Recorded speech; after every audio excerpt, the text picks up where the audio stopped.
ఓం శ్రీ గురుభ్యో నమ. ఓం శ్రీ మాత్రే నమ. మే 11వ తారీఖు నుంచి 20వ తారీఖు వరకు కూడా ద్వాదశ రాశుల యొక్క ఫలితాలు ఏ విధంగా ఉన్నాయో తెలుసుకుందాం. అంటే మేషాది ద్వాదశ రాశుల వాళ్ళకి ఎలాంటి ఫలితాలు జరగబోతున్నాయి అంటే ఉద్యోగపరంగా, వ్యాపార పరంగా, సంతాన పరంగా, ఫైనాన్షియల్ పరంగా ఉండే డెవలప్మెంటు, శుభ కార్యక్రమాలు, ఆరోగ్యము, కోర్టు సమస్యలు, ఇళ్ళు, స్థలాలు, భూములు, అన్నదమ్ములు, అక్క చెల్లెళ్ళు, తల్లిదండ్రులు, నిర్ణయాలు, స్త్రీలకి అలానే పురుషులకి, విద్యార్థులకి చదువు గురించి అంటే ఎడ్యుకేషన్ పరంగా ఏ విధంగా ఉన్నాయో తెలుసుకుందాం. తెలుసుకునే ముందు ఇక్కడ గ్రహగమన గతులు ఎక్కడ ఉన్నాయి అంటే గ్రహాలు ఏ రాసుల్లో సంచారం చేస్తున్నాయో ముందుగా ప్రధానంగా తెలుసుకోవాలి. దానిలో 4 గ్రహాల యొక్క మార్పులు జరుగుతున్నాయి. దానిలో ప్రధానంగా రవి, బుధుడు, శుక్రుడు, కుజుడు. గురువు సహజంగా మిథున రాశిలోనే ఉన్నాడు, శని మీనరాశిలో ఉన్నారు, రాహు కుంభరాశిలో ఉన్నాడు, కేతు సింహరాశిలో ఉన్నారు. మార్పులు జరిగే గ్రహాలు ఏమిటి? కుజుడు మీనరాశిలో మేషరాశిలో సంచారం చేయటం, రవి బుధుడు మేషరాశిలో వృషభ రాశిలో సంచారం చేయటం, వృషభ రాశిలో మిథున రాశిలో శుక్రుడు యొక్క సంచారం. మరి ఈ 4 గ్రహాల యొక్క మార్పులు ఏ విధంగా ఉండబోతున్నాయి? ఇవన్నీ కూడా గోచారరీత్యా చెప్పబడే ఫలితాలు అంటారు. ఎప్పుడు కూడా బర్త్ చార్ట్ను అనుసరించే ఫలితాలు కావు. గోచారం ఎప్పుడు కూడా సూచనలు. అంటే ఈ నెలలో ఈ 10 రోజుల్లో ఆ పని చేయకూడదు, మనం జాగ్రత్త పడాలి అని ఒక ఇండికేషన్, సూచన చేసేదే గోచారం అంటారు. అంటే this is the transit system అంటారు. బర్త్ చార్ట్ అలా కాదు, లైఫ్ లాంగ్లో ఏ విధంగా ఉండబోతుందని తెలిపేదే బర్త్ చార్ట్. మరి ఈ ద్వాదశ రాశుల వాళ్ళకి ఎలాంటి ఫలితాలు జరగబోతున్నాయో ఒకసారి మనం తెలుసుకుందాం. తులారాశి వారికి ఈ 10 రోజుల పాటు ఎలా ఉండబోతుంది? తులారాశి వాళ్ళకు ప్రధానంగా ఆరోగ్య సమస్యల నుంచి కొంత విముక్తి చెందుతారు. రుణ విముక్తి అంటే రుణాలు మనం ఏదైతే చేశామో ఆ రుణాలని మనం తీర్చే అవకాశం కలుగుతుంది. బంధుమిత్రులతోటి వివాదాలు పరిష్కారం అవుతాయి. గతంలో ఏదైనా సహజంగా ప్రతి ఇంట్లో కూడా బంధువులతోటి, మిత్రులతోటి ఎప్పుడైనా గొడవలు ఉంటూనే ఉంటాయి. పునరపి జననం పునరపి మరణం అంటారు. మేము జాతకం పరంగా చెప్పినా చెప్పకపోయినా ఏదో పుట్టినప్పటి నుంచి చనిపోయే వరకు ఎవరితోనో గొడవ పడకుండా ఉండ మనిషి లేడు. కానీ ఈ 10 రోజుల పాటు ఎలా ఉండబోతుంది అనేది జ్యోతిష్యం ద్వారా తెలుసుకోవాలి. అంటే బంధుమిత్రులతో వివాదాలు కొన్ని పరిష్కారం అవుతాయి. మనమన్న మాటలు, వాళ్ళన్న మాటలు, మధ్యవర్తిత్వం సంబంధించిన విషయాలు కానీ, స్నేహితులతో కానీ, ఆలోచన లేని వాళ్ళు కానీ, బుర్ర లేని వాళ్ళు కానీ, ఆలోచన అనేది తెలియని వాళ్ళు కానీ, దీనికి చదువుతో సంబంధం లేదు. బ్రెయిన్ మెచ్యూరిటీ వాల్యూస్ పెరగటం అనేది ఏ ఎంఎస్ చేసినా, ఫారిన్ కంట్రీస్ చేసినా, పిహెచ్డి చేసినా దానికి సంబంధమే లేదు. అది వ్యక్తిగతంగా భగవంతుడు ఇచ్చిన గాడ్ గిఫ్ట్ అంటారు. అది అందరికీ ఇవ్వరు, గోల్డ్ మెడలిస్ట్ వాళ్ళకు కూడా ఇవ్వరు.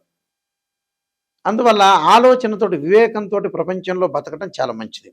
అలానే ఈ రాశి వారికి వచ్చేటప్పటికల్లా కొన్ని నిర్ణయాలు తీసుకుంటారు, కీలక నిర్ణయాలు తీసుకుంటారు. ఆ కీలక నిర్ణయాలు ఫలించే అవకాశం ఉంటుంది. ఉద్యోగంలో మార్పు ప్రయత్నాలు ఫలిస్తాయి. కుటుంబంలో సఖ్యత, సుఫలితాలు జరగటం ఒకటి. అలానే శ్రమకు తగ్గట్టుగా ఫలితం లభించే అవకాశాలు. విశ్రాంతిగా ఉంటారు, మానసికంగా ఆందోళన తగ్గించుకుంటారు. ఇతర విషయంలో జోక్యం చేసుకోకూడదు. ఇక్కడ చాలామంది కూడా ఈ మధ్యకాలంలో మన జీవితం ఏందో మనం అర్థం చేసుకోకుండా ఎదుటివాడి విషయంలో మనం మధ్యవర్తిత్వం అనేది వహిస్తుంటాం, వేలు పెడుతూ ఉంటారు సహజంగా. ఇప్పుడు జీవితాన్ని మనం చూసుకోవటానికే కష్టం ఉన్నప్పుడు ఎదుటివాడి గురించి మనం ఎందుకు ఆలోచన చేయాలి? చేసినా ప్రయోజనం ఉంటుందా? ఆలోచన చేయటం తప్పులేదు. వాడు మన మాట వినేటట్టయితే మంచి ఆలోచన చేయొచ్చు. అలానే విద్యార్థులకు అనుకూలంగా ఉంటుంది, బాగా చదివే అవకాశాలు ఎక్కువ ఉంటుంది. విదేశాలకు వెళ్ళటం వంటి నూతన వ్యాపారాలు ప్రారంభం చేయండి. స్థానచలనం జరిగే అవకాశం ఉంటుంది. ఆరోగ్యం గతం కంటే కూడా మంచి ఫలితం. దీర్ఘకాలిక వ్యాధులు ఉన్న వాళ్ళకు కూడా ఆరోగ్యం నిలకడగా స్థిరంగా ఉండే అవకాశం ఉంటుంది. గృహ ఉపకరణ వస్తువులు కొనుగోలు చేస్తుంటారు. ఇళ్ళు కట్టడానికి కొన్ని ప్లాన్లు చేస్తుంటారు. స్థలాలు కొనడానికి కూడా కొన్ని ప్లాన్ చేసే అవకాశాలు బాగా ఎక్కువ ఉంటుంది. ప్రేమించిన యువకులు పెద్దలను ఒప్పించి వివాహం చేసుకునే అవకాశాలు కూడా ఉంటాయి. నేను కొన్ని పరిహారాలు చెప్పబోతున్నా, ఆ పరిహారాలు మీరు పాటించండి, మీకు మంచి జరిగే అవకాశం ఖచ్చితంగా ఉంటుంది. ప్రధానంగా ఈ ద్వాదశ రాశుల వాళ్ళు మన ఉద్యోగపరంగా కానీ, వ్యాపార పరంగా కానీ, వివాహ పరంగా కానీ, కోర్టు సమస్యలు కానీ, ఆరోగ్యపరంగా కానీ ఎలాంటి ఇబ్బందులు లేకుండా మనం కొన్ని పరిహారాలు చేసుకోవాలి. ఆ పరిహారాల్లో ఉద్యోగపరంగా, ఆరోగ్యపరంగా ఇబ్బందులు కలుగుతున్న వాళ్ళు ఖచ్చితంగా రవి యొక్క ఆరాధన చెయ్యాలి. అంటే సూర్య నమస్కారం చేయటం, సూర్యుడి యొక్క ఆరాధన చేయటం, అలానే ప్రభాకరాయ విద్మహే దివాకరాయ ధీమహి తన్నో సూర్య ప్రచోదయాత్ అనే చక్కని మంత్రాన్ని చదువుకోవాలి. అంటే సూర్యుడి యొక్క ఆరాధన. ఆదివారం రోజున కొంచెం ఉపవాసం ఉండి గోధుమతో చేసిన ప్రసాదాన్ని సూర్య భగవానుడికి పెట్టాలి, నివేదన చేయాలి. నివేదన చేయటం ఒకటిను, అదే రోజున ఆదివారం రోజున గోధుమ రవ్వతో చేసిన ప్రసాదాన్ని ఏదైనా దేవాలయంలో ఇస్తే, వితరణ చేస్తే, వాళ్ళు ఆ ప్రధాన అర్చకులకు ఇస్తే వారు వితరణ చేసే అవకాశం ఉంటుంది భక్తులకి. దానివల్ల ఏంటంటే ఉద్యోగపరంగా ఉండే ఇబ్బందులు అనేవి ఉండవు. దాంతోపాటు ఆరోగ్యపరంగా అనుకూలంగా ఉంటుంది. అదే రోజున సూర్యాష్టకాన్ని చదువుకోవటం కూడా చాలా మంచిది. అలానే మానసికంగా ఆందోళన పడుతున్న వ్యక్తులు ఉంటారు, చంద్రుడిని ఆరాధన చేయాలి. క్షీరపుత్రాయుధి అమృతతత్వాయుధీమే తన్నో చంద్ర ప్రచోదయాత్ అనే మంత్రాన్ని, అలానే ఈ మంత్రం చదువుతూ చక్కగా బియ్యంతో చేసిన పరవాన్నం కానీ, బియ్యంతో చేసిన ఏదైనా సరే ప్రసాదాన్ని కానీ మీరు ఒక దేవాలయంలో ఇచ్చి ఆ ప్రధాన అర్చకులకు ఇస్తే అందరికీ కూడా భక్తులకు వితరణ చేస్తారు. అలానే చక్కగా ఇది సోమవారం రోజు చేయాల్సిన పని. ఈ సోమవారం రోజున వీళ్ళు బియ్యాన్ని కూడా ఒక బ్రాహ్మణోత్తముడికి దానం చేయటం కానీ, అన్నము ఒక జంతువులకు పెట్టడం కానీ జరగాలి. దానివల్ల మానసికంగా ఆందోళన తగ్గే అవకాశం ఒకటి ఉంటుంది. అలానే వాహన ప్రమాదాలు జరుగుతున్నాయా, కోర్టు సమస్యలు ఉన్నాయా, అన్నదమ్ముల మధ్యలో గొడవలా, మెడికల్ సంబంధించిన విషయాల్లో కానీ, ఆరోగ్యపరంగా కానీ కొన్ని ఇబ్బందులు జరుగుతున్నాయా, శత్రువులు బాగా పెరుగుతూ ఉంటే ఖచ్చితంగా కుజుడి యొక్క ఆరాధన చేయాలి. కుజుడి యొక్క ఆరాధన ఎలా చేయాలి? సుబ్రహ్మణ్య స్వామి యొక్క ఆరాధన చేయాలి. తత్పురుషాయుధే మహాసేనాయుధమే తన్నో షణ్ముఖ ప్రచోదయాత్ అనే మంత్రాన్ని చక్కగా చదువుకోవాలి. అమ్మవారి యొక్క ఆరాధన చేయాలి. 2 జంట సర్పాలను దానం చేయాలి.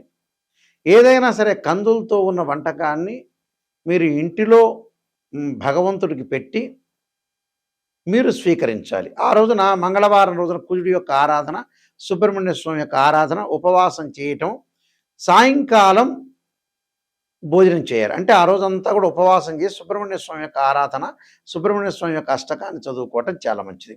దానివల్ల శత్రువులు, ఆరోగ్యపరంగా ఇబ్బందులు, వాహన ప్రమాదాలు తగ్గే అవకాశాలు ఖచ్చితంగా ఉంటాయి.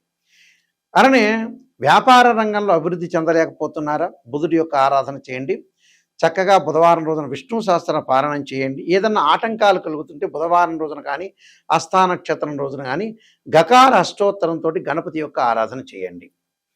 అంటే వక్రతుండ మహాకాయ కుడసూర్య సమప్రభ నిర్విఘ్నము కురుమే దేవ సర్వకార్యేశ్వరద అని గణపతి యొక్క ఆరాధన చేయండి. వీలైతే గణపతిని గకార అష్టోత్తరంతో మరి బుధవారం రోజున కానీ, హస్తా నక్షత్రం వచ్చిన రోజున కానీ చక్కగా గణపతి యొక్క ఆరాధన చేయటంలో మీకు విఘ్నాలు లేకుండా ఉంటుంది. వ్యాపార పరంగా కూడా అనుకూలంగా ఉండే అవకాశం ఉంటుంది. ఒకవేళ వీలైతే సంకష్టాల చతుర్థి వ్రతం వచ్చిందనుకోండి, ఆ రోజు సంకటాలన్నీ తొలగిపోవడానికి గణపతి యొక్క ఆరాధన చేయండి. విద్య యందు అనుకూలంగా లేకపోవటం వల్ల ఫైనాన్షియల్ పరంగా, ఆర్థిక పరంగా ఇబ్బందులు కలుగుతున్నారా? ఆర్థిక పరంగా డబ్బులు మీ చేతిలో ఖర్చు అవుతున్నాయా? వ్యాపార పరంగా ముందుకు వెళ్ళలేని వ్యక్తులు ఖచ్చితంగా ఓ మిథ్యాయ కుబేరాయ వైశ్రవణాయ ధనధాన్యాధిపతే ధనం ధాన్యం సమృద్ధిమే దేహిమే దాపై స్వాహ అనే మంత్రాన్ని చక్కగా చదువుకోండి. వీలైతే శనగలు దానం చేయండి. విద్యార్థులు వచ్చేటప్పటిగా దక్షిణామూర్తి స్తోత్ర పారాయణం చేస్తే చాలా మంచిది. వివాహం కావట్లేదా స్త్రీ పురుషులకి అంటే శుక్రవారం రోజున అమ్మవారి యొక్క ఆరాధన చేయాలి. వీలైతే అబ్బాయిలు కన్యాపాస్పతాస్ రుద్రాభిషేకం, అమ్మాయిలు వచ్చేటప్పటికల్లా వరపాస్పతాస్ రుద్రాభిషేకం, అఘోర గౌరీ పాస్పతాస్ రుద్రాభిషేకం చేయటం చాలా మంచిది. మీకు ఎల్లాటి శని యొక్క ప్రభావం ఉందా? ఎల్లాటి శని యొక్క ప్రభావం ఉంది. పనులలో ఆటంకాలు జరిగి చికాకులు, మానసికంగా కొంత ఆందోళన పడుతున్నారా? ఆరోగ్యపరంగా ఇబ్బందులు పడుతున్న వ్యక్తులందరూ కూడా శనిని ఆరాధన చేయాలి. నల్లని ద్రాక్షారసంతో శనికి అభిషేకం చేయాలి. అంటే మనం దేవాలయానికి వెళ్ళిన తర్వాత ఆ దేవాలయంలో శనీశ్వరుడు ఉంటాడు. ఆ శనికి నల్లని ద్రాక్షారసం అభిషేకం చేయాలి. ఎలాంటి మంత్రంతో? ఒకవేళ వీలుంటే పురోహితుల చేత అభిషేకం చేయించవచ్చు. ఒకవేళ మీకు అందుబాటులో లేకుండా మీకు శక్తి లేదనుకోండి, అలా చేస్తూ నీలాంజన సమాభాసం రవిపుత్రేమాగ్రజం ఛాయామార్తాండ సంభూతం తం నమామి శనేశ్వరం అనే మంత్రం చక్కగా చదువుకోండి. విదేశాలకు వెళ్ళలేకపోతున్న రాహుకేతుల యొక్క ప్రభావం ఉందా? రాహుకేతుల యొక్క ప్రభావం వల్ల కాలసర్పదోషం సర్పదోషం ఉందా? ఉన్న వ్యక్తులు ఎవరైతే ఉంటారో రాహు యొక్క ఆరాధన చెయ్యాలి. రాహుకు అధిష్టాన దేవత అయిన దుర్గాదేవిని అలానే సర్పాన్ని అంటే సుబ్రహ్మణ్య స్వామి యొక్క ఆరాధన చేయాలి. తత్పురుషాయుధే మహాసేనాయుధీమే తన్నో షణ్ముఖ ప్రచోదయాత్ అనే మంత్రాన్ని, నాగరాజాయుధే పృథ్వీధరాయుధీమే తన్నో సర్ప ప్రచోదయాత్ అనే మంత్రాన్ని చదువుకోవాలి. అలానే గణపతి యొక్క ఆరాధన చేయటం వల్ల కూడా కేతువు యొక్క దోషం పోతుంది. విదేశాలకు వెళ్ళే అవకాశాలు ఎక్కువ ఉంటాయి. కాబట్టి సర్పారాధన, గణపతి యొక్క ఆరాధన, అమ్మవారి యొక్క ఆరాధన చేయటం వల్ల చాలా మంచి జరిగే అవకాశాలు ఖచ్చితంగా ఉంటాయి. కాబట్టి ఇవన్నీ కూడా చేయటం వల్ల, పరిహారాలు చేయటం వల్ల మనం మంచి జరిగే అవకాశాలు ఎక్కువగా ఉంటాయి. అయితే ప్రేక్షకులందరికీ కూడా ముఖ్యంగా విజ్ఞప్తి, నేను ఎంతో ఓపికగా చెప్తున్నప్పుడు మీరు కూడా ఈ వీడియోని ఓపికగా వినండి. అంటే ఓపికగా వినటం అంటే ఏమిటంటే, మనిషికి ఎంతో ఓర్పు సహనం ఉంటేనే జీవితంలో విజయం సాధిస్తారు. ఈ కాలంలో ఒకవేళ టైం లేకపోయినా కొన్ని విషయాలు అనేవి వినాల్సిన అవసరం అనేది ఒకటి ఉంటుంది. మన జీవితంలో కొంత సమయం అనేది కేటాయించాలి. జీవితంలో ఒక జాతకాన్ని చెప్పించుకునేప్పుడు ఏ గురువు గారి దగ్గర అయినా సరే ఆస్ట్రాలజీని అప్రోచ్ అయినప్పుడు, గురువు గారండి నాకు పాజిటివ్ తెలుసండి, పాజిటివ్ నాకు తెలిసిన విషయమే, కానీ నెగిటివ్ చెప్పాలండి, నెగిటివ్లోంచి నేను పాజిటివ్ రావాలి అనే పాయింట్ అర్థం చేసుకోండి. ఎవరైనా సరే ఫస్ట్ నెగిటివ్ చెప్పించుకొని ఆ నెగిటివ్ను పాజిటివ్ చేసుకోవటం ఎలా అనేది ఆలోచన చేయండి. శ్రీయ లోపం పెరుగుట పెద్ద విద్య, లోపం ఎరిగిన వాడే పూర్ణుడవుతాట. మనం 10 సార్లు వెంకటేశ్వర స్వామి దగ్గరికి వెళ్ళినా, 10 సార్లు తిరుపతి దగ్గరికి వెళ్ళినా భగవంతుడు ఒక జ్ఞానాన్ని ఇచ్చాడు. ఏం జ్ఞానం ఇచ్చాడంటే, అయ్యా నిజాన్ని తెలుసుకోండి, నిజాన్ని తెలుసుకొని మీ జీవితాన్ని బాగు చేసుకోండి. ఒక కారు ఉంటుంది, రిపేర్ అవుతుంది, ఆ రిపేర్ మనం చేసుకుని కారులో చక్కగా వెళ్ళాలి. మన జీవితాన్ని కూడా మనం రిపేర్ చేసుకోవాలి. కారు ఎలాంటిదో మన జీవితం కూడా అంతే. ఇప్పుడు హార్ట్ సంబంధించిన ప్రాబ్లమ్స్ వస్తాయి, కిడ్నీకి సంబంధించిన ప్రాబ్లమ్స్ మనం రిపేర్ చేసుకోవట్లా, ఒక డాక్టర్ని కన్సల్ట్ అవుతున్నాగా. కన్సల్ట్ అయిన తర్వాత దాన్ని ఎలాగా మనం హెల్త్ పరంగా ఉండే విషయాలు మనం తీసుకొని ముందుకు వెళ్ళినట్టే జీవితంలో లైఫ్లో నెగిటివ్ని పాజిటివ్ చేసుకోవాలి. ఎప్పుడు కూడా ఒక జాతకాన్ని అనాలిసిస్ చేసే 16 లగ్న కుండళ్ళు ఉంటాయి. అంటే D16 చార్ట్స్ ఉంటాయి. కేవలం రాశిచక్రం చూసి చెప్పడం కాదు. అంటే స్కానింగు, అంటే X-ray scan, CT scan, MRI scan లాగా సూక్ష్మాతి సూక్ష్మంగా మన రాశి లగ్న కుండాల్ని డివిజనబుల్ చార్ట్ చేస్తారు మ్యాథమెటికల్ క్యాల్కులేషన్స్ తోటి. అంటే ఒక రాశి చక్రంలో మనకు తెలియదనుకోండి, వివాహం నుంచి నవాంశాన్ని చూడమంటాడు. ఒక రాశి చక్రంలో వృత్తిపరంగా ప్రశ్నపరంగా తెలియదనుకోండి, రాలేదనుకోండి రిజల్ట్, దశమాంశ చక్రాన్ని చూడమంటాడు. అలానే సంతానపరంగా రాశిచక్రంలో మనకి కరెక్ట్గా సమాధానం రాలేదనుకోండి, రాశిచక్రంతో పాటు సప్తమాంశ చక్రాన్ని, వీటితో పాటు భావచక్రాన్ని, దశల అంతర్దశలను కూడా చూడమంటాడు. అంటే మ్యాథమెటికల్ క్యాలిక్యులేషన్ వేసి డివిజనబుల్ చార్ట్స్ చూస్తేనే మనకు తెలుస్తుంది. దీనిలో ద్వాదశ భావాలను అనాలిసిస్ చేయాలి. కేవలం ద్వాదశ భావాలంటే ఏంటంటే 12 భావాలకి అధిపతులు ఉంటారు.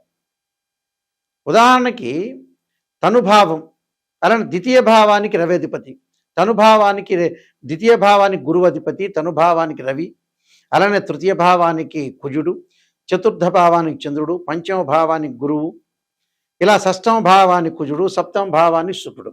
ఇలా భావాధిపతులు, రాస్యాధిపతులు, ఏదైతే ఆ గ్రహం ఆ కుండలిలో ఆ బాక్స్లో ఏదైతే గ్రహం ఉందో ఆ గ్రహాన్ని, అంటే మూడింటిని రాస్యాధిపతి, భావాధిపతి, ఆ స్థానంలో ఏ గ్రహం ఉంది అంటే, నిజం చెప్పాలంటే ఏంటంటే ప్రజలందరికీ కూడా అర్థమయ్యే రీతిలో చెప్పాలంటే, భావాధిపతి అంటే ఇంటి ఓనర్, రాస్యాధిపతి అంటే ఆ ఇల్లు కట్టించిన బిల్డర్. ఆ బాక్స్లో ఏదైతే గ్రహం ఉంటుందో వాళ్ళు రెంటుకున్నట్టు అర్థం. అంటే ఈ మూడింటిని కూడా అనాలిసిస్ చేయాలి, డిగ్రీలో క్యాలిక్యులేషన్ చేయాలి. ఉదాహరణకి ఎగ్జాంపుల్, గురువు 5 డిగ్రీల్లో మకర రాశిలో నీచంలో ఉంటే 5 డిగ్రీల తర్వాత పరమనీచ అని అర్థం. అంటే భావాలు, గ్రహాలు, యోగాలు, నీచ, ఉచ్చస్థానం ఇలాంటివన్నీ కూడా అనాలిసిస్ చేయాలి. ఈ జాతకంలో ఏ దోషం ఉంది, ఆ దోషానికి నిజమైన పరిహారం ఏంటి, ఆ పరిహారాలు కూడా ఇంపార్టెంటే. మరి ఒక ఆస్ట్రాలజీ అప్రోచ్ అయిన తర్వాత ఇంకోళ్ళని కన్సల్ట్ చేయటం, వాళ్ళని కన్సల్ట్ చేయడం, ఎవరు మంచిగా చెబుతారు? ఈ గురువు గారు నాకు చెడ్డగా చెప్పారు, ఇంకోళ్ళని ఎతుకుతూ ఉంటాం మనం, ఎవడు మంచిగా చేస్తాడని. అంటే ఈ ముఖ్యమంత్రి తర్వాత నేనే అవుతానని అలా చెప్పిస్తారు ఆస్ట్రాలజర్ చేత. ఎప్పుడు కూడా చెప్పించొద్దండి, నిజాన్ని తెలుసుకోండి. ఏం చేస్తారంటే ప్రజలందరూ కూడా, ఈ గురువుగారు నాకు నెగిటివ్ చెప్పాడు, ఇంకో గురువుగారు పాపం ఆలోచన చేస్తారు, ఒక నలుగురు ఐదుగురు, ఈయనకి నెగిటివ్ పనికి రావట్లేదట్టుంది, రేవంత్ రెడ్డి గారి తర్వాత మీరే ముఖ్యమంత్రి అని కూడా చెబుతారు. రేవంత్ రెడ్డి గారు ఏమనుకోరు నా విషయంలో. అలాగా అలా ఆలోచన చేస్తున్న జీవితంలో కష్టపడి పైకి రావాలి, జాతకాన్ని తెలుసుకోవాలి, నిజాన్ని తెలుసుకుంటేనే మీరు బాగుపడినట్టు. ఎవరైనా సరే నా దగ్గరికి వచ్చేవాళ్ళు నిజాన్ని తెలుసుకునేవాళ్ళు మాత్రమే రండి. నేను 15 పుస్తకాలు రాశాను. కాలసర్పయోగము, కాలసర్పయోగ చంద్రిక, రాహుకేతువులు, ఛాయాగ్రహాలు, అలానే జాతక చంద్రిక, వివాహ మార్తాండము, వివాహ చంద్రిక, పుత్రగణపతి వ్రతము, స్వప్నశాస్త్ర ఫలదీపిక, సర్వదేవతా గోత్ర పౌరులు పార్ట్ 1 పార్ట్ 2, అలానే పుత్రగణపతి వ్రతము. అంటే ఇలాంటి బుక్స్ అనేవి కూడా నెంబర్ ఆఫ్ బుక్స్ రాశా. బృహత్ పరిహార సింధు, నవగ్రహ దోషాలకి ద్వాదశ మహావిద్యుల యొక్క అమ్మవారి యొక్క పారాయణాలు, రిడక్షన్ ఆఫ్ ఆస్ట్రాలజీ, ఇలాగంటి పుస్తకాలన్నీ కూడా రాజమండ్రి మోహన్ పబ్లికేషన్లో దొరుకుతాయి. మా దగ్గర అయినా దొరుకుతాయి బుక్స్, రాజమండ్రి వారి యొక్క మోహన్ పబ్లికేషన్ కోటగుమ్మంలో ఉంది, అక్కడైనా మీకు దొరుకుతాయి. నిజాన్ని తెలుసుకోండి. మా వెబ్సైట్ చూడండి, www.nayakanti.com, www.nayakanti.in. ఆ వెబ్సైట్ చూడండి. స్క్రీన్ మీద స్క్రోలింగ్ అవుతున్న నెంబర్ ఉంటుంది, ఆ నెంబర్కి స్వయంగా నాకే కాల్ వస్తుంది. ఆ కాల్ నాతోనే మీరు మాట్లాడచ్చు. మాట్లాడి నిజాన్ని తెలుసుకునే వాళ్ళు మాత్రమే నాకు దయచేసి ఫోన్ చేయండి. నేను బాగుపడతాను, నాయకంటి మల్లికార్జున శర్మ గారి ద్వారా నేను వింటాను, ఆయన మాటలు నేను వినాలి, నేను డబ్బులు ఖర్చు పెట్టకూడదు, నేను అన్ని ఆరోగ్యపరంగా జాగ్రత్త ఉండాలి, ఎంతవరకు మన లైఫ్ అనేది ఉంటుంది, ఎంతవరకు మనం బాగు చేసుకోవాలనే విధానాల్ని ఎవరైతే నిజంగా కుటుంబాన్ని బాగు చేసుకోవాల్సిన వ్యక్తులు కానీ, వాళ్ళు డెవలప్మెంట్ కావాలి అనే వ్యక్తులు ఎవరైతే అనుకుంటారో అలాంటి వాళ్ళు మాత్రం ఫోన్ చేయండి. కాలక్షేపానికి ఎవరు ఫోన్ చేయదు. నిజంగా మీరు బాగుపడే వాళ్ళైతేనే నాకు ఫోన్ చేయండి. బాగుపడను అన్న వాళ్ళు ఎవ్వడూ ఫోన్ చేయొద్దండి నాకు. కాలక్షేపం టైంపాస్ చేయొద్దండి. అందువల్ల ఖచ్చితంగా మీరు ఈ విషయాల నిర్ణయాన్ని గుర్తుపెట్టుకోండి. మీరు మీ అందరికీ కూడా మంచి జరగాలని, శ్రీ పరమేశ్వరుడి యొక్క కరుణా కటాక్షం ఉండాలని ఆశిస్తున్నాను. ఎందుకంటే మేము వంశపారంపర్యంగా చెప్పేవాళ్ళం జ్యోతిష్యం. ఈ కొత్త వాళ్ళందరూ కూడా రకరకాల వాళ్ళు ఫేక్గా వచ్చేవాళ్ళు కూడా చాలామంది ఉన్నారు. మేము గ్రాండ్ ఫాదరు, మా నాన్నగారు కూడా శ్రీశైలంలో ప్రధాన పురోహితులుగా, ఆయన ఇంటర్నేషనల్ మెంబర్గా పనిచేశారు. అందువల్ల నిజాన్ని తెలుసుకునే వాళ్ళు, నిజంగా మా దగ్గర తెలుసుకునే వ్యక్తులు మాత్రమే మీరు ఫోన్ చేయండి. ఎందుకంటే డివిజన్ కూడా చేసేది మ్యాథమెటికల్ క్యాలిక్యులేషన్ చెబుతాం. మీ అందరికీ కూడా పరమేశ్వరి యొక్క కరుణా కటాక్షం ఉండాలని ఆశిస్తూ సర్వే జనా సుఖినో భవంతు.